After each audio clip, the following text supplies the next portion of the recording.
ug pasalamat karong adlaw samtang gisaulog nato ang ika-39 nga anibersaryo sa pagtukod sa atong pinalanggang Diocese sa Talipon. Sulod sa halos upat ka dekada, ang Ginoo nag-uban kanato. Nagiya sa atong panaw, nagpanalangin sa atong misyon ug naglingon sa atong pagtuo.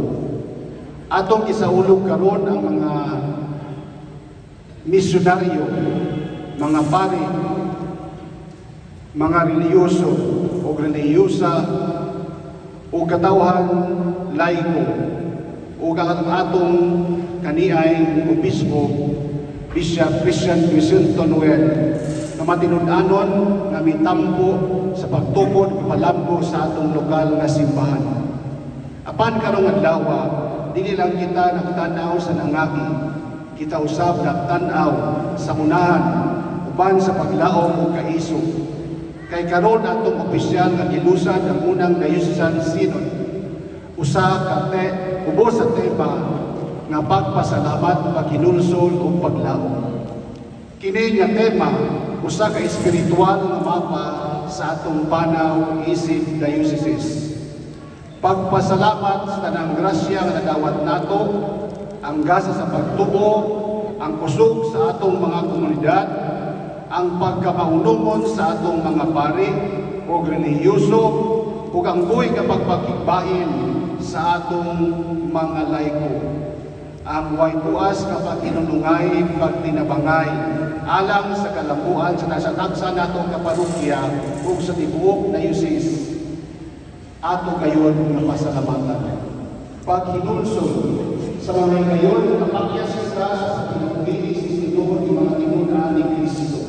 Atong ila ang mga samad nga resulta sa pagkabahin-bahin, kakulang sa pagpakabana, o bisan pa sa mga forma sa mga korupsyon na nakadaot sa atong misyon.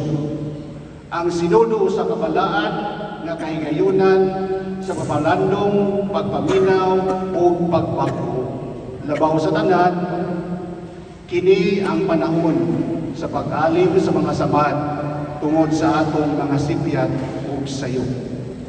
Paglaom, dili lamang kay positibo nga panglantaw apan usa ka lawom nga pagsalig sa Dios nga nagabuhat og bag-ong mga butang.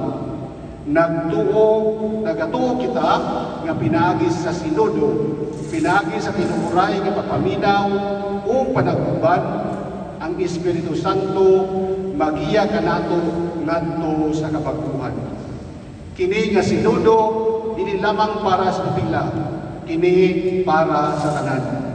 Importante ang matag tingog, bililon ang matag vogasyon, ang matag parokya, komunidad, Kristohanong katiligban ug sektor sa atong dioceses, iimbitar sa paglakaw nga magkauban, sa pagpaminaw sa usag-usa ug sa pagpaminaw sa tingog sa Espiritu Santo.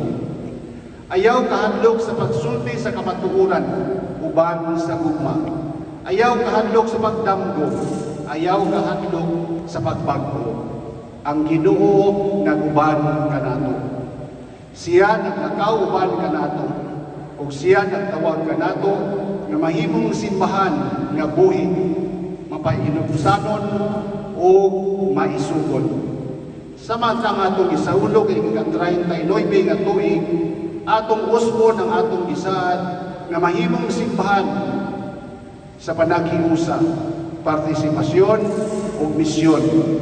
Hinaot nga ang sinodo magbunga mas lawom nga panagiusa, mas buhi nga pagpagkabalaan o pagpagkabana o mas mapuslanong pag-alagad sa katauhan sa Dios. Atong itukyan ang atong panaw ngadto sa mahal nga panabang ni Maria, ang atong langitnon nga inahan, ngadto sa iyang putli nga kasing-kasing. Hinaot nga siya magagiya, magpanalipod o magdala nato ngadto sa iyang anak. Viva Santissima Trinidad, viva la Virgen, viva ang Diyos ng Talipon. Thank you so much, Bishop.